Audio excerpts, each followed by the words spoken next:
Hello everyone, কেমন আছো তোমরা সবাই? আশা করি সবাই ভালো আছো। যদি না থাকো, এই খবরটা পাওয়ার পর আরো ভালো হয়ে যাবে। খবরটা কি না, খবরটা হচ্ছে তোমাদের জন্য আরেকটা চাকরির বিজ্ঞপ্তি।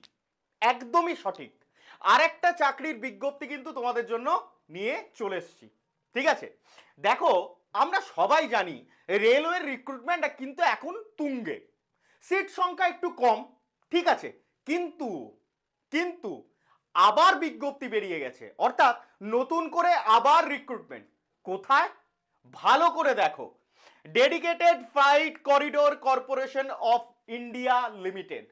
আচ্ছা, অনেকেরই মাথায় এই প্রশ্নটা আসতে পারে যে স্যার, এখানে তো লিমিটেড রয়েছে, তাহলে আমরা কেন বলছি, বন্ড স্টাডি কেন এরকম লিমিটেড লেখা চাকরির বিজ্ঞাপনকে তোমাদের সামনে নিয়ে আসছে?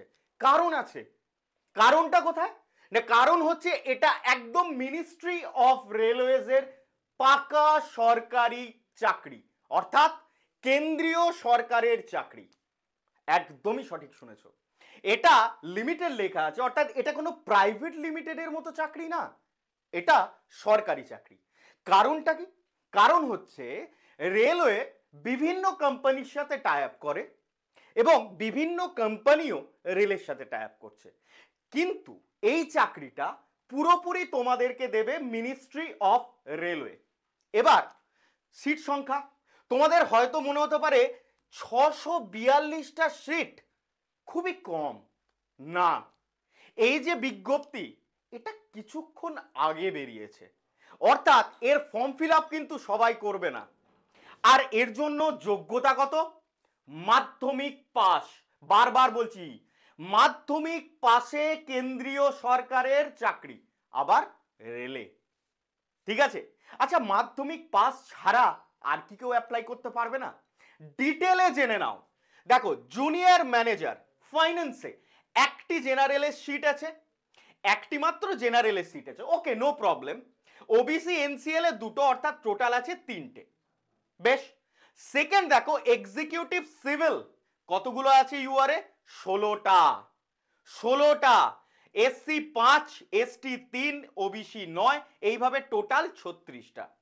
এটা আমি পরে আসবো, আগে মেন জায়গায় আসি। দেখো, মাল্টিটাস্কিং স্টাফ অর্থাৎ এমটিএস, মাধ্যমিক লেভেলের চাকরি। কতগুলো সিট? 464টা, 464। এবার তোমাদের মনে হতে পারে স্যার 464টা মাত্র সিট আছে।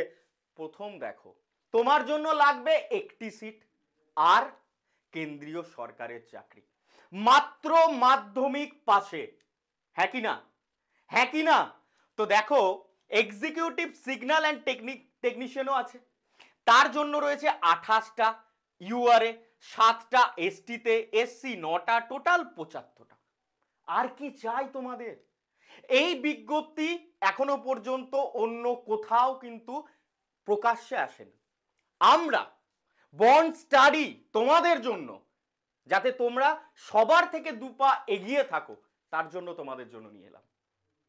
ভালো করে দেখো, এর অ্যাপ্লিকেশন কোথায় আছে, কবে থেকে হচ্ছে? 18/1/2025, অর্থাৎ এই মাসের মাত্র 5 দিনের মাথায় 18 তারিখে আসছে এর ফর্ম ফিল আপের স্টার্টিং ডেট। আর ক্লোজ হচ্ছে কবে? 16/2/2025। ভালো করে মাথায় রাখো, এই ভুলটি করবে না। আমাদের চ্যানেলে এরকম অনেকেই আছে যারা কমেন্টে লিখে জানায় যে স্যার, ফর্ম ফিল আপের টাইমটা ঠিক মতো জানতে পারলাম না। একদম খাতায় নোট করে নাও, 18/1/2025 স্টার্ট, 16/2/2025 শেষ। মাথায় থাকবে? বেশ। আর এর জন্য তোমরা কোন ওয়েবসাইটে যাবে? অফলাইন ফর্ম ফিল আপ নয় বাবু, অনলাইন। কোথায়? dfccil.com। মনে থাকবে কি মনে থাকবে না? তোমরা চাইলে এটার একটা স্ক্রিনশট নিয়ে নিতে পারো। এবার তোমাদেরকে যেটা বলি, চাকরির নতুন বিজ্ঞপ্তির খবর তোমরা পেয়ে গেছো, বন্ড স্টাডি তোমাদের সামনে নিয়ে চলে এলো। তোমরা কমেন্টে লিখে জানাও যে এই চাকরির জন্য কি তোমাদের কোনো ফ্রি ক্লাসেস লাগবে। যদি 1000 কমেন্ট আসে, তাহলে কিন্তু বন্ড স্টাডি এই অনলাইন প্ল্যাটফর্মে সত্যজিৎ স্যার, তোমাদের সত্যজিৎ স্যার দাঁড়িয়ে কথা দিচ্ছে, যদি 1000 কমেন্ট আসে, আমরা কিন্তু এই বিজ্ঞপ্তির এগেনস্টে তোমাদের জন্য ফ্রি ক্লাস ইউটিউবে আনবো। ঠিক আছে, তাহলে আর দেরি কেন, চ্যানেলটা ঝটপট সাবস্ক্রাইব করে নাও, নোটিফিকেশন বেল আইকনটা প্রেস করে দাও, এরকমই যাতে সবার আগে তোমরা এগিয়ে থাকো তার জন্য কিন্তু জুড়তে হবে তোমাদেরকে বন্ড স্টাডিতে। থ্যাংক ইউ, আবার দেখা হবে লাইভ ক্লাসে।